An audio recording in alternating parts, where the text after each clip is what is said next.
हद सा नहीं है इंस्पेक्टर साहब, हत्या है हत्या। मेरी पत्नी को मेरी मां ने जलाकर मार डाला है।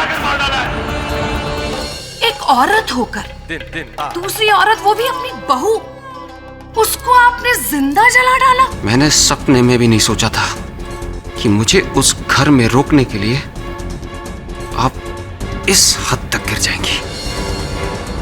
चूल्हा लाइटर से जलाया जाए तो माचिस की कोई आवश्यकता पड़ेगी ही नहीं, और पुलिस ने ये माचिस की तीली मिसेस पटेल के रसोई घर से बरामद की है। लेकिन खिड़की खुली हो या बंद, क्या फर्क पड़ता है? वरुण, इस केस में अगर आगे बढ़ना है तो रसोई घर की उस खिड़की को खोलना हो।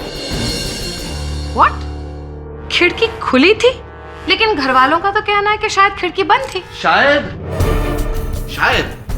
अब प्रोसिक्यूटर महोदया, शायद बहुत ही विशाल शब्द है जिसके दायरे में बहुत कुछ आता है। वास्तविकता की बात करें, वास्तव में उस रसोई घर की खिड़की खुली थी। और आप ये बात कैसे जानते हैं? क्योंकि पटेल परिवार के रसोई घर की खिड़की पश्चिम दिशा में है और रसोई घर का द्वार पूर्व दिशा में है। तो ये कि पवन जो है सवेरे सवेरे वो पश्चिम से पूर्व दिशा की ओर चलती है, जिसके कारण चूल्हा जलाते ही चूल्हा बुझ जाता है। उस दिन भी ऐसा हुआ था ना सरजू? ठीक कह रहा हूं मैं? जी साहब, 3 बार गैस बुझी थी, पर उसके बाद भी लौ हवा से हिल रही थी। आप सही है साहब, खिड़की खुली थी।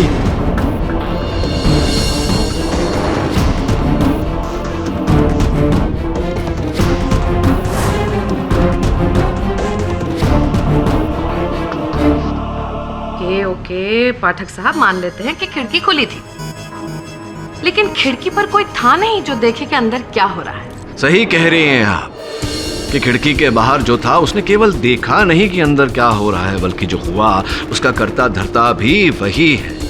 खिड़की के बाहर खड़े होकर उसी व्यक्ति ने माचिस की तीली जलाकर अंदर फेंकी, जिसके कारण अवनी जी के दुपट्टे में आग लगी।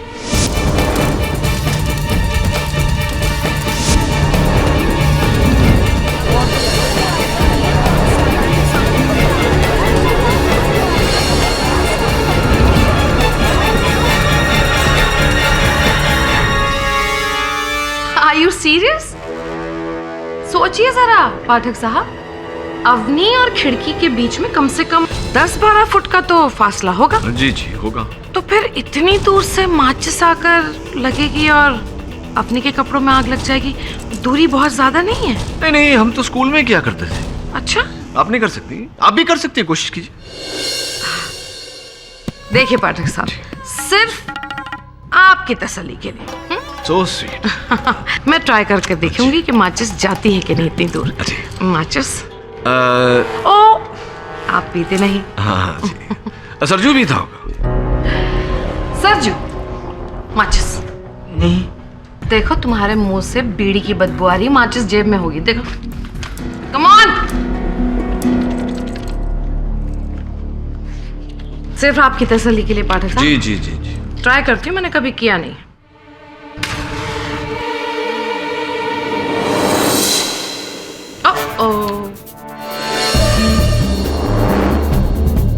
जरा जोर लगा के हैया। ओके, जोर लगा के हैया। ये तो थोड़ी ही दूरी पर गया, ज्यादा फर्क नहीं है। राइट। वो क्या है ना अभियुक्त पक्ष महोदया, कुछ बातें ऐसी होती है जहाँ एक जिनाना नजाकत काम आती है, और कुछ बातें ऐसी होती है जहाँ मर्दाना शक्ति काम आती है, ताकत काम आती है। अपनी शक्ति दिखाइए। आई तो जरा और दूरी बढ़ाए। होगी अब कुछ 15-16 फीट की दूरी।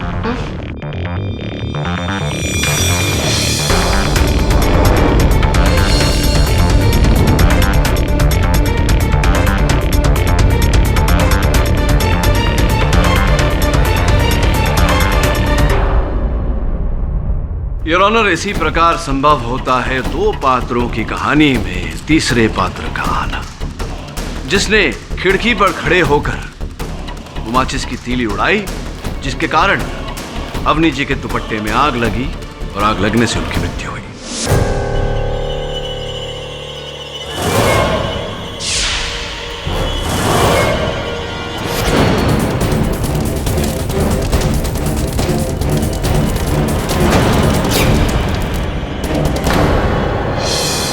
और वो तीसरा योर ऑनर घर का ही कोई सदस्य था।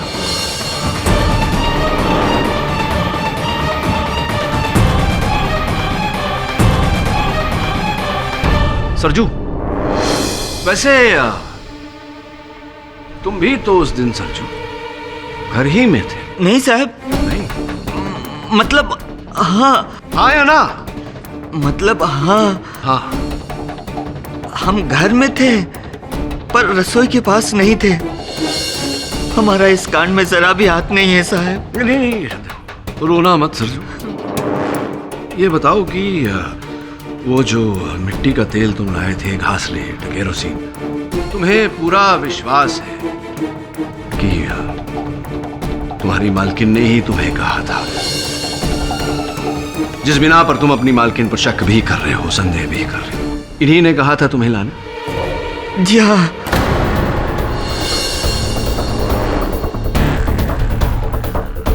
तो क्या मुंह जुबानी कहा था कि सरजू जाकर बाजार से घासलेट ले आओ, ऐसा कहा था तुमसे? नहीं कहा था। पर रोज हमको पर्ची पे लिख के बाजार से सामान लाने के लिए कहती है। अच्छा। उसी पर्ची में बाकी सामान के साथ 5 लीटर घासलेट भी लिखा था। तो मिसेस पटेल ने तुम्हारे सामने पर्ची लिखकर तुम्हें हाथों में दी और कहा कि इस पर्ची में जो लिखा है ले आओ। अरे नहीं, रोज सुबह लिख देती है, फ्रिज पर लगा देती है। हमने वो पर्ची फ्रिज से ही निकाली थी। राइट। तो ये है वो पर्ची और ये लिखावट मिसेस पटेल की है।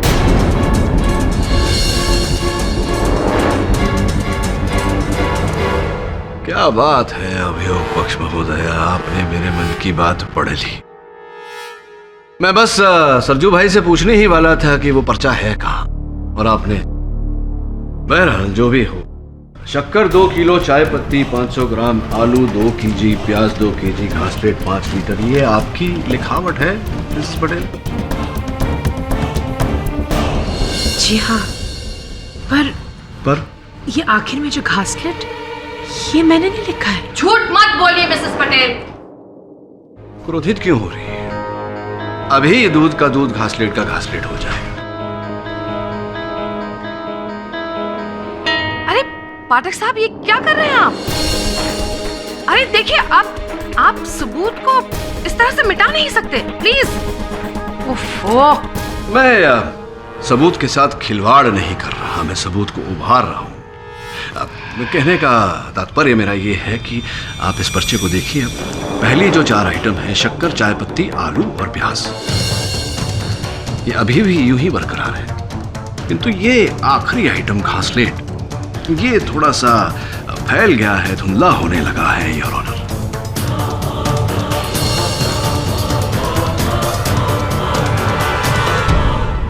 इसका अर्थ ये हुआ योर ऑनर कि पहली 4 आइटम बॉल पॉइंट पेन से लिखी गई है, इसीलिए नहीं फैली। आखिरी घासलेट माइक्रोटिप इंक पेन से लिखी गई है, इसीलिए वो लिखावट फैल गई है। अब योर ऑनर, एक ही पर्चे पर मिसेस पटेल 2 कलम का इस्तेमाल क्यों करेंगी?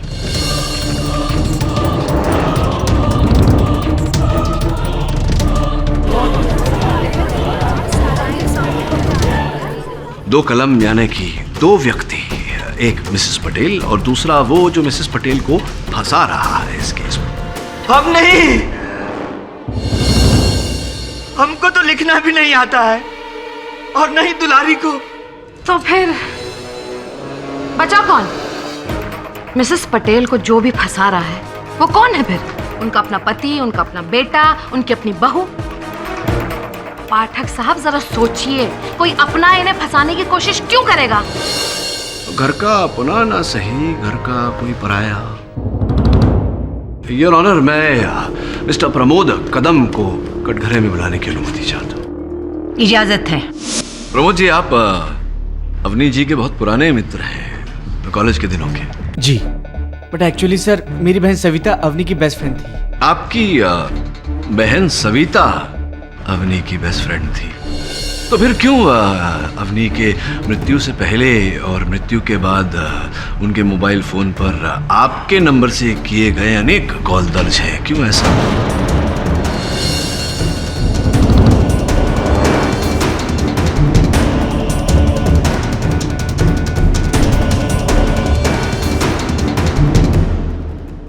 हाँ सर, वो एक्चुअली मैं उसकी तबीयत पूछने के लिए उसे फ़ोन करता था, दोस्त होने के नाते। और मिस्टर पाठक, मुझे नहीं पता था कि वो गुजर चुकी थी। एक्चुअली उस दौरान मैं दिल्ली में था। अच्छा, दिल्ली से आया मेरा दोस्त। ये कुछ अद्भुत लगा मुझे कि उनकी मृत्यु से पहले भी दिन प्रतिदिन आपने इतने कॉल किए उन्हें, पर एक भी कॉल आपका उन्होंने उठाया नहीं, आपसे बात नहीं की। स्पष्ट है कि आपसे कोई संपर्क नहीं रखना चाहती थी। जी पता नहीं। अरे पता होना चाहिए, आप प्रेम करते थे अवनी से। प्यार नहीं सर, अब आप ये कैसे कह सकते हैं? अरे लिखा हुआ है प्रमोद जी, यहाँ आपके हाथों पर, योर ऑनर।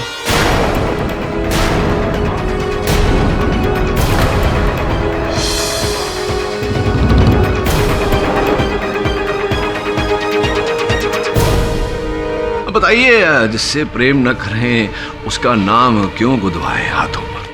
जी सर, मैं अवनी से प्यार करता था, पर सर ये प्यार सिर्फ एक तरफा था। एक तरफा प्यार, एक तरफा प्रेम, एक तरफा जुनून, वेरी डेंजरस। और यही जुनून आपको उसके घर तक खींच लाता था। जिस दिन उनकी मृत्यु हुई उस दिन भी आप उनके घर के बाहर थे या नहीं? हाँ सर, पर इसका मतलब ये तो नहीं कि मैंने उसको मारा है। नहीं प्रमोद जी, मैंने ऐसा कब कहा कि आपने उन्हें मारा है? हाँ पर सर मैं आपको बता सकता हूँ कि उसे किसने मारा है। रियली? किसने?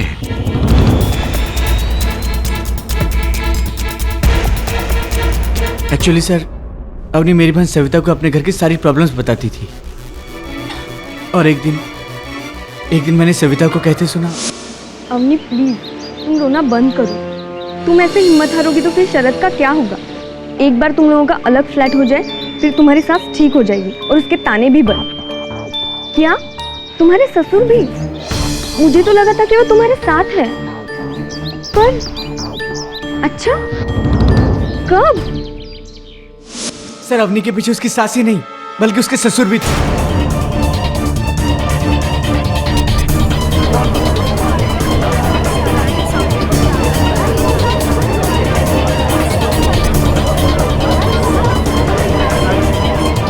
वरना वो क्यों उनकी शिकायत करती? ये भी वजह है उसकी मौत के पीछे। मैं बताता हूं कि अवनी मेरे बारे में बुरा क्यों सोचने लगी थी। सौदामिनी की वजह से। उसी ने मुझे उसके पास भेजा था, ये कहकर कि अवनी तुम्हारा ज्यादा आदर करती है तो तुम उसका मन बदलने की कोशिश करो। कौन है? बेटा कुछ बात करनी थी, अंदर आ सकता हूँ? अरे पापा आइए ना। अवनी बेटा, तुम मुझे अपने पापा की तरह समझती हो ना? बेटा तो एक विनती करनी थी आपसे, आप लोग प्लीज घर छोड़ के मत जाओ। बेटा शरद को समझाओ ना, हम सब सुलह करके साथ में रहेंगे, और मैं भी सौदामिनी को समझाऊंगा ना। पापा मुझे नहीं लगता शरद अब अपना मन बदलेंगे। तो तुम उसे समझाने की कोशिश करो ना, मुझे पक्का भरोसा है वो तुम्हारी बात कभी नहीं टालेगा। देखिए पापा, मैं आपसे झूठ नहीं कहना चाहती, पर सच तो ये कि अब मुझसे भी माँ जी के ताने और नहीं सुने जाते। अब तो मैंने भी अपना मन बना लिया है। लेकिन पापा आप कुछ ऐसा वैसा मत समझिए, हमारे दूर हो जाने से हम आपके दिल से थोड़ी ना दूर हो जाएंगे। और फिर आप देखना, दूर होने के बाद दोनों परिवारों में नजदीकियां और बढ़ जाएंगी। दो परिवार? बेटा मैंने तो हमेशा इस परिवार को एक ही परिवार समझा है। ये बहुत गलत हो रहा है बेटा, तुमने आज मुझे मायूस कर दिया। पापा सर अब आप ही बताइए, क्या इतनी छोटी सी मायूसी के लिए क्या मैं इतनी घिनौनी हरकत कर सकता हूं? नहीं सर, सर मेरा यकीन कीजिए, मैंने अवनी को नहीं मारा। और फिर सर, उस दिन तो मैं रसोई घर में भी नहीं था। नहीं, रसोई घर में तो आप नहीं थे, लेकिन हो सकता है रसोई घर के बाहर आप थे, खिड़की पर, जहां से अवनी जी के दुपट्टे को आग लगाई गई। नहीं सर, उस वक्त मैं अपने हॉल में था। केतकी सुबह से दिखाई नहीं दे रही। पता नहीं कहाँ है, 2 बार आवाज दी पर। केतकी!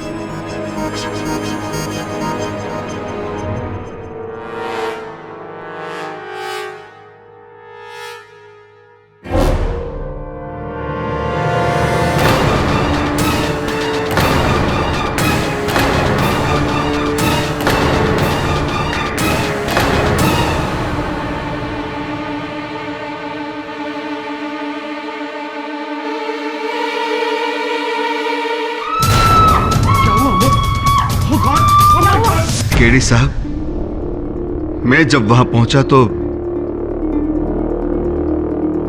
बहुत देर हो चुकी थी। पाठक साहब, प्लीज प्लीज प्लीज, ये बातों को गोल गोल घुमाना बंद कीजिए। बिला वजह के लिए आप लोगों पर शक कर रहे हैं।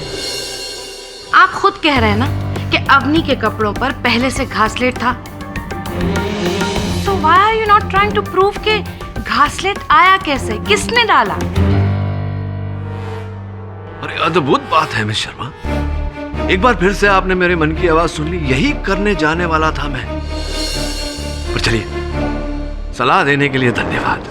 जी हाँ, माना कि उस दिन अवनी के साथ सिर्फ मैं था कमरे में, लेकिन नहाने के बाद उसने जो कपड़े पहने थे वो सरजू प्रेस करके लाया था।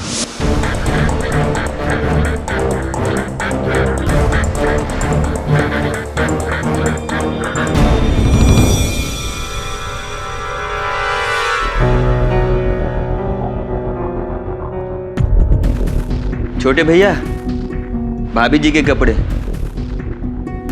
रख दें आप।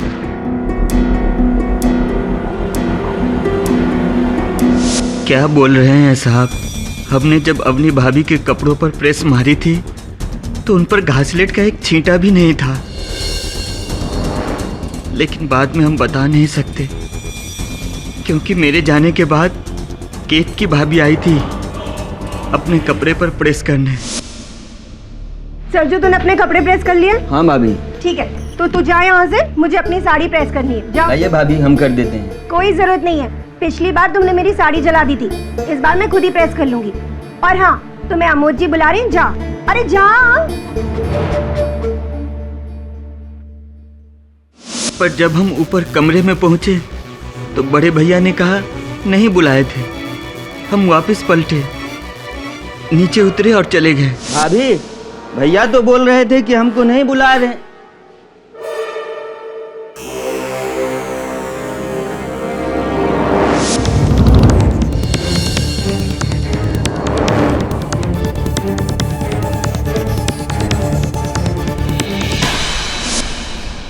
मैंने कुछ नहीं किया, मैंने तो बस अपनी साड़ी प्रेस की और फिर मैं वहां से चली गई। और अवनी के कपड़ों को तो मैंने छुआ तक नहीं।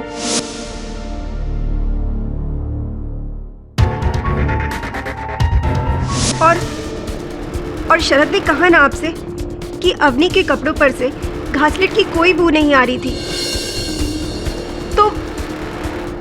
तो मैं या सरजू दोषी कैसे हो सकते हैं?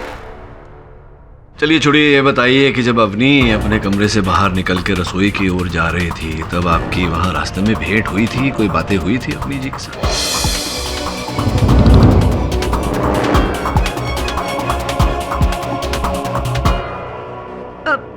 क्या हुआ? नहीं, अवनी तो मुझसे मिली ही नहीं। शौक? जी, अवनी मुझसे नहीं मिली। अच्छा, और जब आग लगी तब आप कहाँ थी? जी, मैं छत पर थी। छत पर क्या कर रही थी? जी, मैं छत पर कपड़े सुखा रही थी। तो किसी ने, घर के किसी ने, आसपास के पड़ोसी ने आपको देखा होगा छत पर? वो दरअसल मैं सीढ़ियों पर थी, छत पर जा रही थी।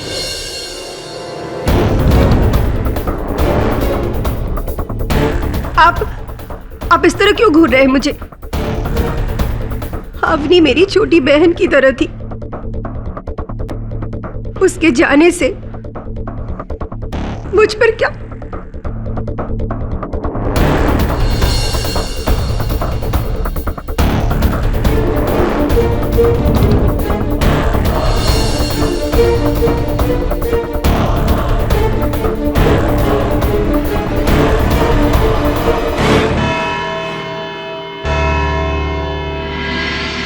देखा, मैंने बोला था ना, ये फुल प्लानिंग एक आदमी का नहीं हो सकता है।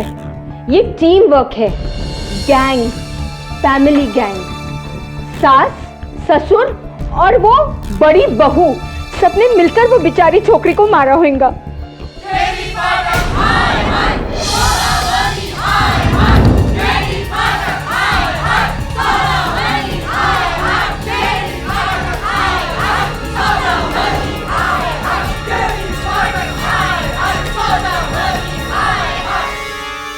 थैंक गॉड नीचू पुलिस है, वरना केडी प्लीज ये केस छोड़ दो, नहीं तो नेक्स्ट हियरिंग तक ये पूरा क्राउड हमारे ऑफिस के अंदर आ जाएगा। मिसेस विलिमोरिया। सर, मुझे तो उस प्रमोद का भी कोई कनेक्शन लगता है। वो सन की आशिक जो अपने ठुकराए प्यार का बदला लेता है। देख वरुण, जब तक हमारे पास कोई ठोस सबूत ना हो, हमारी हर दलील अदालत में महज एक कहानी ही होगी। सबूत हम देंगे केडी साहब। मिस्टर मिसेस शास्त्री, आइए प्लीज बैठिए। लोग कुछ भी कहें, पर मुझे आपसे कोई गिला नहीं है मिस्टर पाठक। मैं अच्छी तरह से जानता हूं कि आप तो बस अपना काम कर रहे हैं, सच की तलाश। मिस्टर शास्त्री, मुझे पूरा विश्वास है और मैं आपको भी विश्वास दिलाता हूं कि सौदामिनी ने आपकी बेटी को नहीं मारा। अगर ऐसा होता तो मैं भगवान के लिए चुप हो जाइए। तो किसने मारा मेरी अवनी को? वहाँ रसोई में दूसरा कौन था? पैसे लेके आप भी। शांत हो जाओ निर्मला, ये क्या कुछ भी बोले जा रही हो? साहब, आप इसकी बात पे ध्यान मत दीजिएगा। मैं आपकी इस बात से सहमत हूं कि हमारी बेटी को उसकी सास ने नहीं, बल्कि घर के किसी दूसरे सदस्य ने मारा है। माँ बेटी हमेशा बातें छुपाते थे, लेकिन आज सुबह इसने मुझे बताया अवनी के बारे में। पर लोग सिधारने से 4 दिन पहले अवनी ने इससे फोन पे बात की थी। क्या तुझे 20 लाख रुपए चाहिए?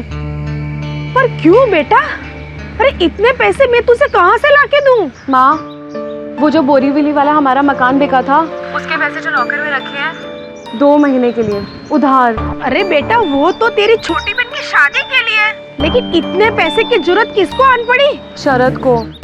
माँ, एक नई बिजनेस स्कीम में शरद के पास 20 लाख रुपए कम पड़ रहे हैं, तो आप प्लीज हमें वो वाले पैसे दे दो। और देखना, बिजनेस स्टार्ट होते ही 3 महीने के अंदर डबल प्रॉफिट, और 2 महीने में आपके पैसे भी वापस। सच माँ, ये सब बातें मुझे तेरे पापा को बतानी पड़ेगी। माँ प्लीज, आप पापा से कुछ मत कहना। माँ, आप उनका नेचर जानती हो ना, पापा बिल्कुल नहीं मानेंगे।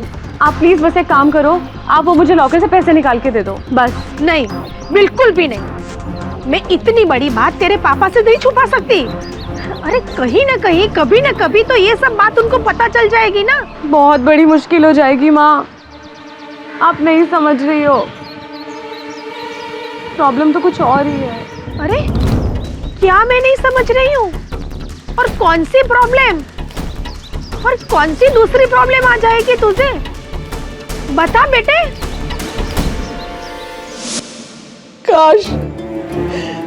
काश हमने उसको वो पैसे दे दिए होते तो 20 लाख के लिए मेरी बेटी को मैं नहीं गवा देती। मिसेस शास्त्री, बात पैसों की होती तो। पैसों के लिए साहब उसने हमारी बच्ची को मारा। हमने पैसे नहीं दिए इसीलिए साहब। लेकिन शरद ने तो कभी ऐसा कहा नहीं, जताया भी नहीं कि उसे पैसों की आवश्यकता है। पर वो क्यों कहेगा साहब? वो क्यों कहेगा? वो तो अपनी माँ को दोषी ठहराकर साफ बच रहा है साहब, साफ बच रहा है। शरद? हाँ साहब। क्या मैंने अवनी से पैसे मांगे 20 लाख? कब?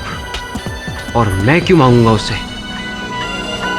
पता नहीं, हो सकता है कोई नया बिजनेस वेंचर। मिस्टर पाठक, मेरी एक बहुत अच्छी नौकरी है। एक मल्टीनेशनल बैंक में सेल्स मैनेजर का काम करता हूं मैं। हाँ, वो तो आप हैं, लेकिन हो सकता है नौकरी छोड़कर आप अपना कोई व्यवसाय करें। अरे मिस्टर पाठक, मैं ऐसा क्यों करूंगा? अगले महीने मुझे वाइस प्रेसिडेंट बना रहे हैं वो, रहने के लिए फ्लैट, गाड़ी, ड्राइवर। और आपको लगता है कि मैं ऐसी नौकरी छोड़कर कोई भी बिजनेस शुरू कर दूंगा? वेट अ मिनट, आपको लग रहा है कि मेरी पत्नी अवनी की मौत में, उसके मर्डर में मैं मिला हूं?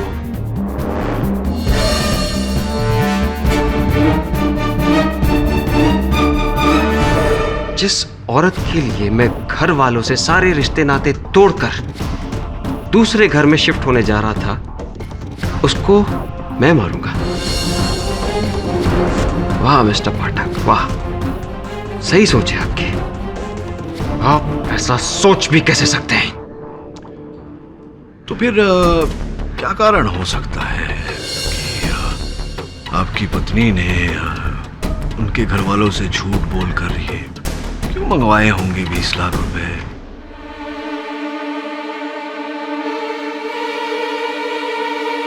अब मुझे पता चला, कि किसने मेरा नाम लेकर अवनी से पैसे मंगवाए। अमोद भैया ने।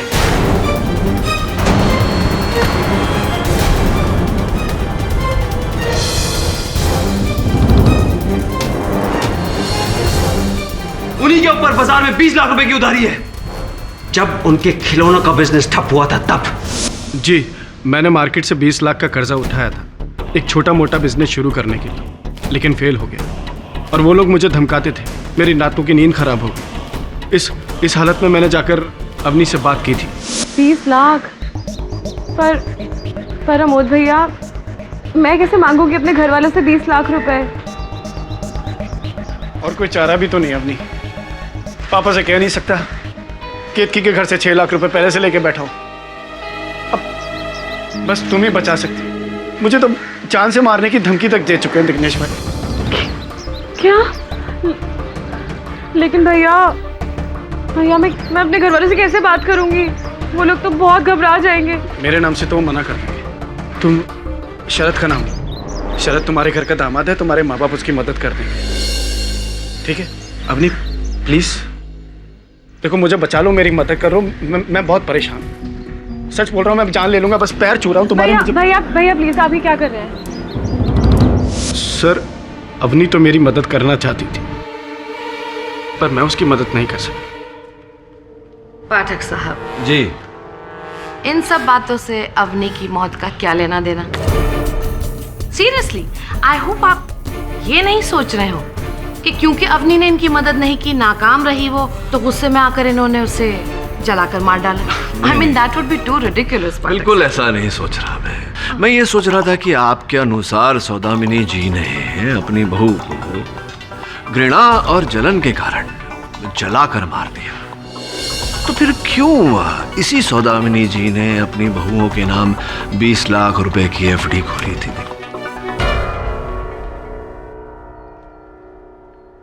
सही है मेरी बात? जी, केतकी ने एक बार बताया था। क्या ये भी बात सही है कि अगर दोनों बहुओं में से किसी एक बहू को कुछ हो जाता तो वो सारा रुपया, वो सारा पैसा दूसरी बहू को मिल जाता, यानी कि आपकी पत्नी केतकी को?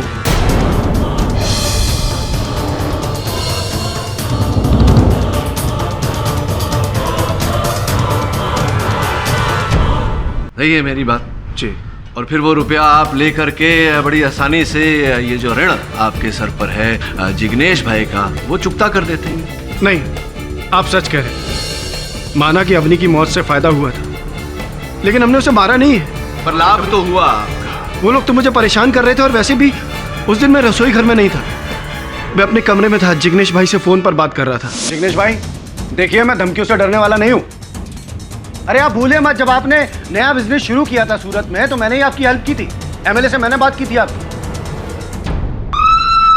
क्या हुआ?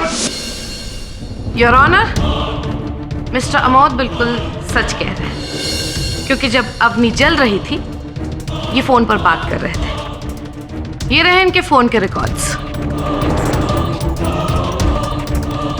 जिससे साबित होता है कि फोन पर बिजी थे, ना कि आपके मुताबिक खिड़की में खड़े होकर तीलियां फेंक रहे थे।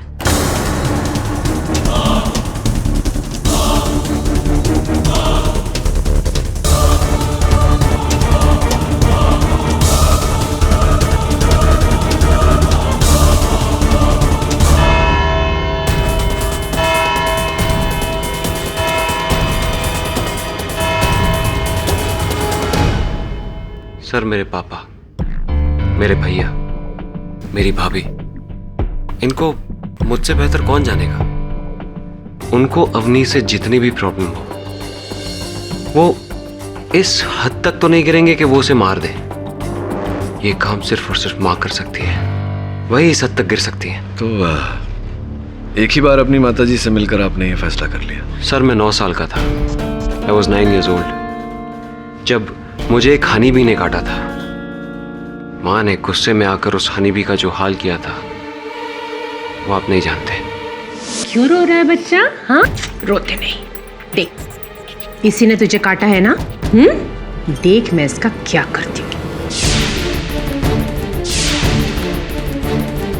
देख तो, बस खत्म हो गया ना, खत्म हो गया। जो भी मेरे बेटे पर बुरी नजर डालेगा उसका यही हाल होगा। लेकिन तू कभी रोना नहीं, हाँ? ठीक है? उनको एक भयंकर ऑब्सेशन है मेरे लिए। मैं आपको कैसे समझाऊं? एक सलाह देता हूं आपको। अपनी माताजी से मिलिए, विस्तार में उनसे बात करिए।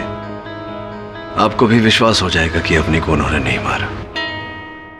साबित कीजिए, प्रूव इट। फिर आपको मुझसे ये सब बातें कहने की कोई जरूरत नहीं पड़ेगी। इनफैक्ट अगर आप ये साबित करते हैं कि माँ ने अवनी को नहीं मारा, तो आप मुझ पर एक बहुत बड़ा फेवर करेंगे। मुझे माँ पर फिर से भरोसा होगा। एक माँ को अपना बेटा मिलेगा और मुझे अपनी माँ फिर से मिल जाएगी। It will be a big favour.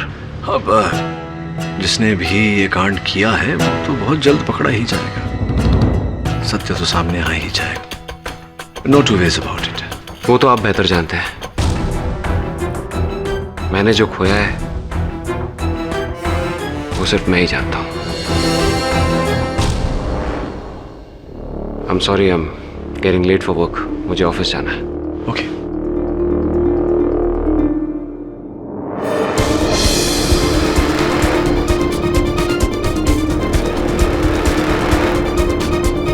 Sir, क्या लगता है आपको? वरुण, मुझे लगता है कि आजकल बड़ी देखभाल की जा रही है शरद जी की। चमक रहे।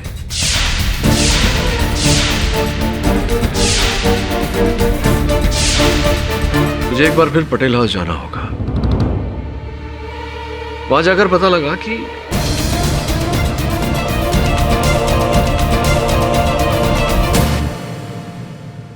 मिसेस पटेल, शरद और अवनी का रिश्ता किसने करवाया था?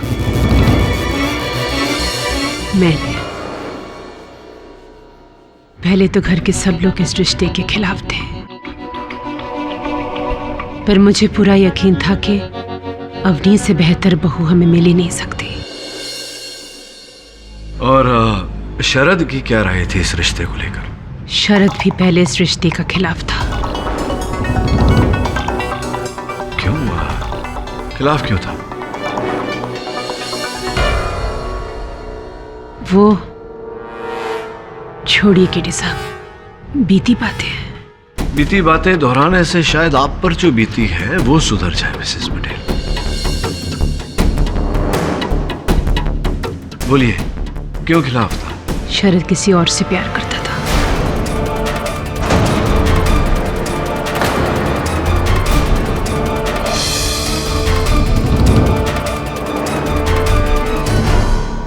पर वो लड़की मुझे पसंद नहीं थी। क्यों? मुझे वो लड़की चरित्रहीन लगती थी।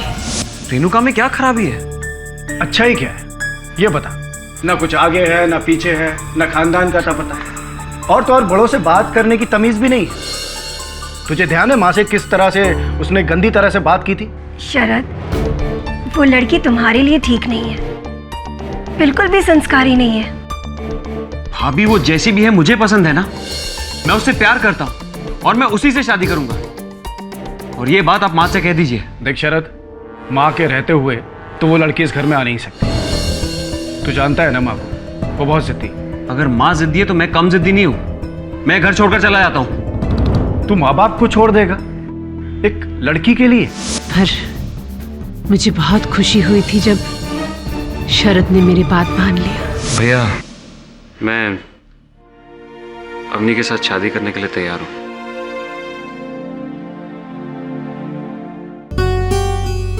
मैं माँ को सूरत फोन करता हूँ, सुनकर बहुत खुश होगी। जी हाँ, माँ सही कह रही है। शादी से पहले मैं एक गलत लड़की के प्यार में पागल हो गया था। अवनी का मुकाबला वो कभी नहीं कर सकती थी। ये क्या है? आप इसे पहनिए। क्यों, इसमें क्या प्रॉब्लम है? अरे ये तो ठीक से प्रेस भी नहीं हुई है। अरे चलता है अवनी, इट्स ओके। नहीं नहीं, फर्क पड़ता है। आपकी हर चीज ना परफेक्ट होनी चाहिए और ये मेरी जिम्मेदारी है। पर मुझे पहननी तो यही है। अच्छा ठीक है, लाइए, इसी को दोबारा से प्रेस कर देती हूँ। चलो तुम इतना कह रही हो तो मैं सरजू को कह दूंगा, वो आयन कर देगा। सरजू से? आपकी शादी सरजू के साथ हुई है क्या? मुझे अच्छा लगता है ना आपका सारा काम करना।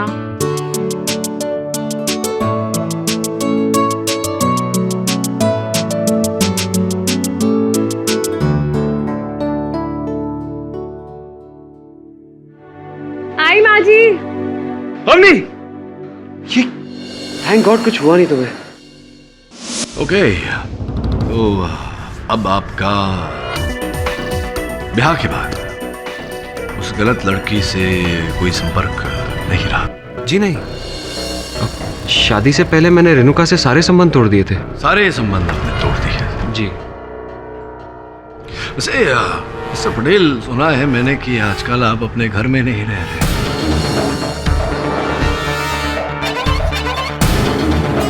कहाँ रह रहे हैं आप? मैं अपने एक दोस्त के यहाँ रह रहा हूँ। कहाँ? अंधेरी में। अंधेरी में? जी। ओके, क्या है आपके दोस्त का नाम? मिस्टर पाठक, मेरे दोस्त के नाम से इस केस का क्या लेना देना है? Yes, Your Honor. He is absolutely right. इस बात का इस केस से कोई लेना देना है ही नहीं। योर ऑनर, मेरे प्रश्न का इस केस से लेना देना न होता तो मैं ये प्रश्न पूछकर अदालत और अपना समय व्यर्थ न करता। उत्तर दीजिए। चलिए ये बताइए कि आपका ये जो दोस्त है जिसके साथ आप आजकल रह रहे हैं, ये पुरुष है या स्त्री? ये कैसा सवाल है? नहीं, उचित प्रश्न है, उत्तर दीजिए।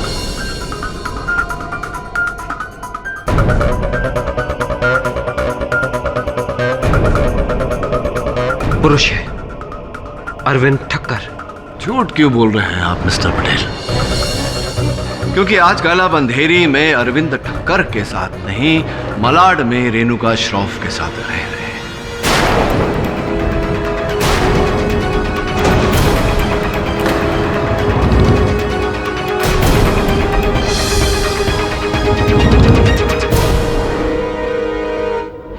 रह रहे हैं या नहीं?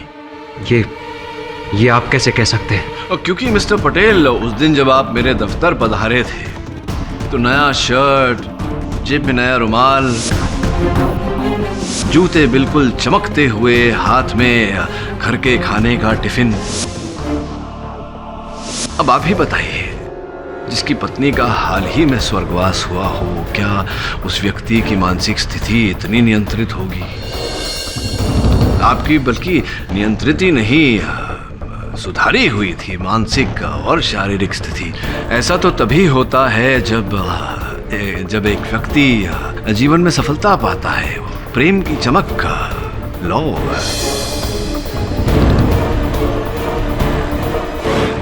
सच तो ये है मिस्टर पटेल कि आप तब भी और अब भी रेणुका श्रॉफ से ही प्यार करते हैं। Am I right or am I right? मैं मानता हूं मैं उससे प्यार करता हूं।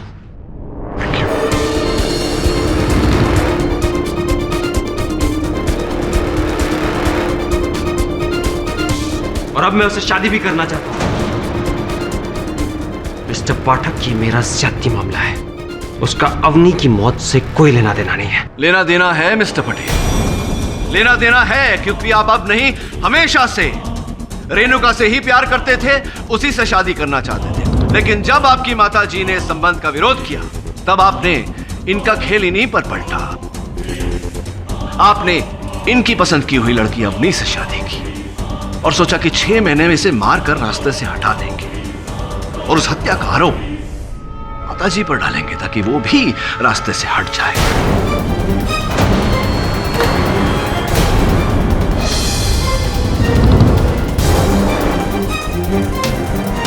और आपका ये जो प्रेम की गली है, ये साफ हो जाए, और ऐसा ही आपने किया। राइट? What nonsense!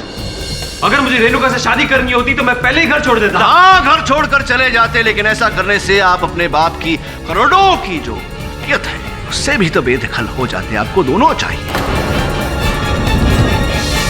प्रेम और पैसा, लोभी हैं आप। अच्छा, तो अब आप ये कहना चाहते हैं कि अवनी को मैंने मारा है। लगता है आपकी याददाश्त कमजोर हो गई mister Pathak, and you don't even know the facts. उस दिन रसोई में सिर्फ मां और अवनी ही थी। क्षमा चाहता हूं मिस्टर पटेल, यह संभव है कि उम्र होने के कारण मेरी स्मरण शक्ति जरा कमजोर हो गई हो, किंतु जहां तक मुझे याद है, अवनी जी के कपड़ों पर घासलेट आप ही ने डाला था।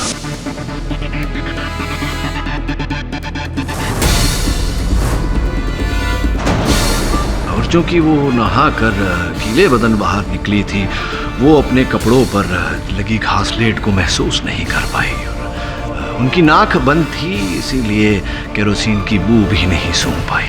पाठक साहब, आपके पास क्या सबूत है कि शरद ने ही अवनी के कपड़ों पर घासलेट डाला था?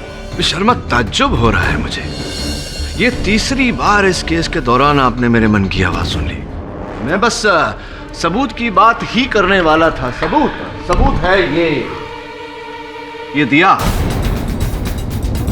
इस दिए को पहचानते हैं आप मिस्टर पटेल?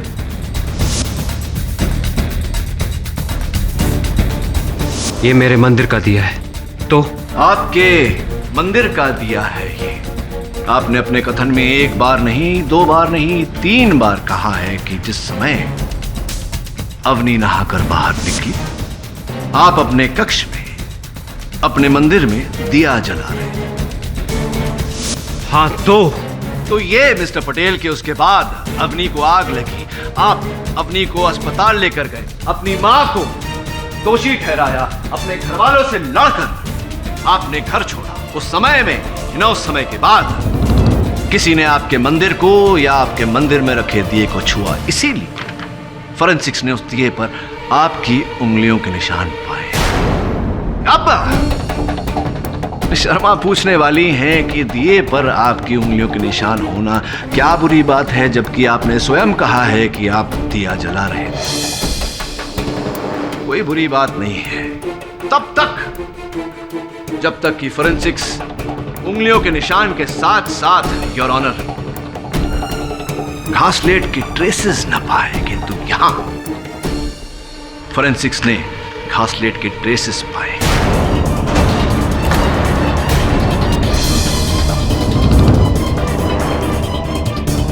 वो इसलिए मिस्टर पटेल क्योंकि उस घर में आप इकलौते थे जिसने अवनी के जलने से पहले उस घासलेट को छुआ था। छुआ नहीं, अवनी जी के कपड़ों पर छिड़का था।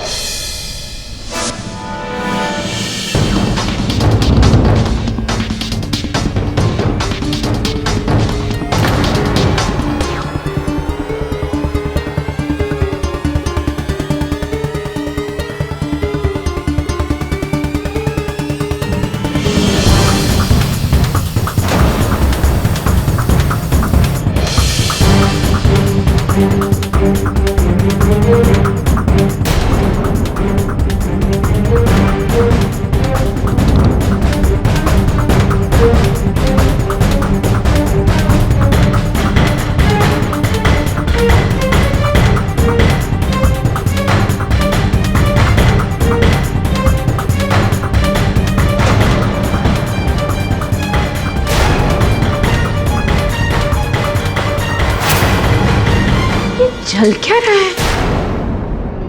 अवनी, दुपट्टा।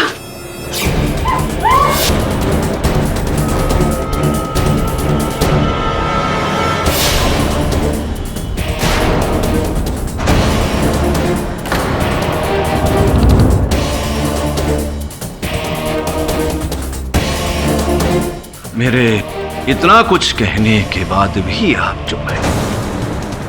एक काम करते हैं, आपकी प्रेमिका रेणुका श्रॉफ जी को यहां बुलाते हैं। हो सकता है कि एक मर्द की ताकत था जिस सच को बांधे हुए है, वो एक औरत की नजाकत न बांध पाए और सच बाहर आ जाए। क्या करें मिस्टर पटेल? बुलाएं आपकी प्रेमिका रेणुका को यहां, तौहीन करें उनकी अदालत में। हाँ, मैंने अपनी को बुलाया। हाँ, मैंने खून किया अपनी का।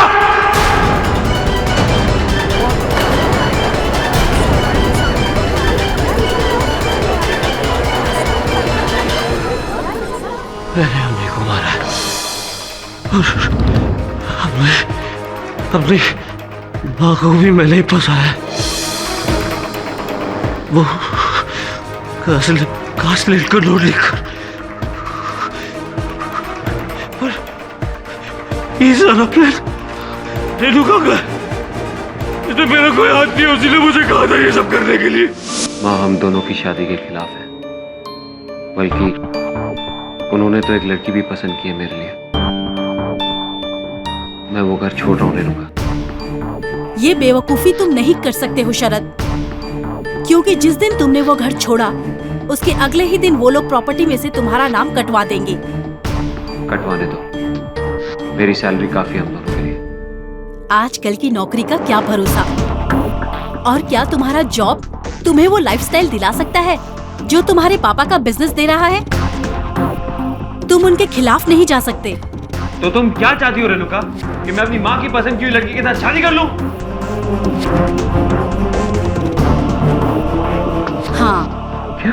मैं चाहती हूँ कि तुम अपनी माँ की पसंद की लड़की से शादी कर लो। कि तुम क्या कह रही हो रेणुका? तुम पागल हो गई? What is wrong with you?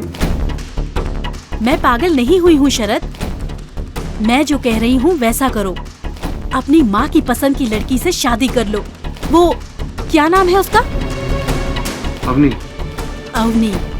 Avani से शादी कर लो और उसे इतना प्यार दो, इतना प्यार दो कि हर किसी को लगे कि तुम इस शादी से बहुत खुश हो और मुझे भूल गए हो। फिर 6 महीने बाद हम अपनी चाल चलेंगे। चाल? कैसी चाल? मैं सच कहता हूँ, उसी ने मुझे कहा था ये सब करने के लिए।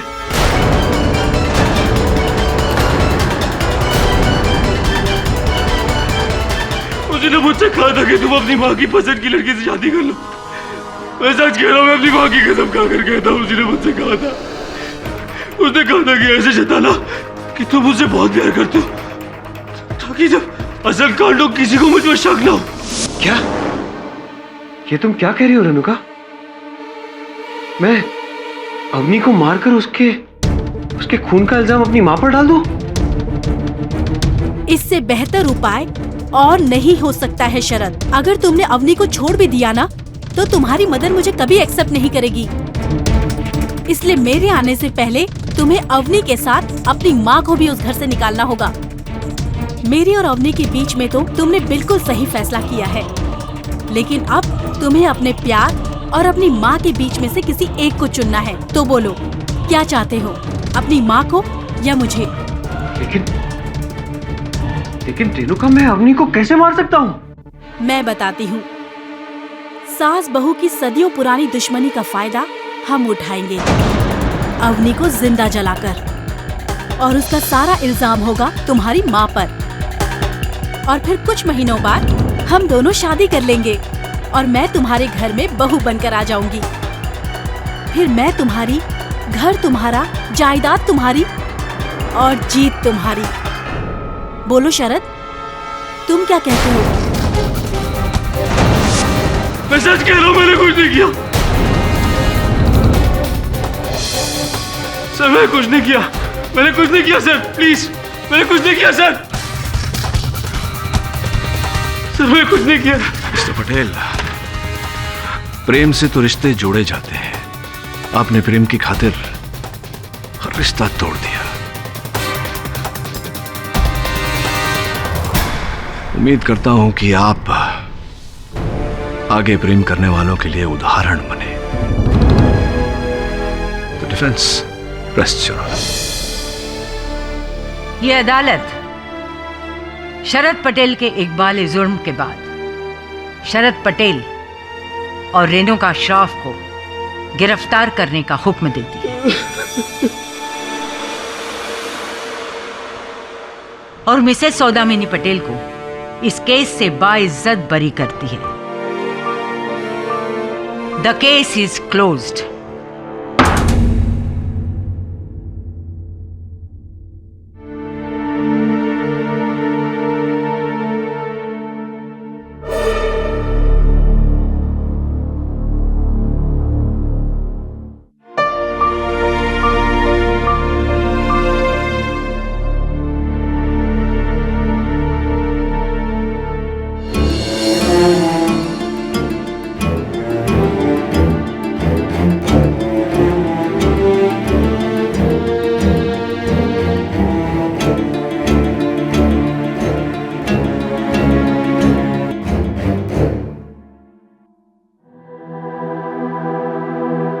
सच की जीत हुई है किटी साहब, पर एक माँ हार गई।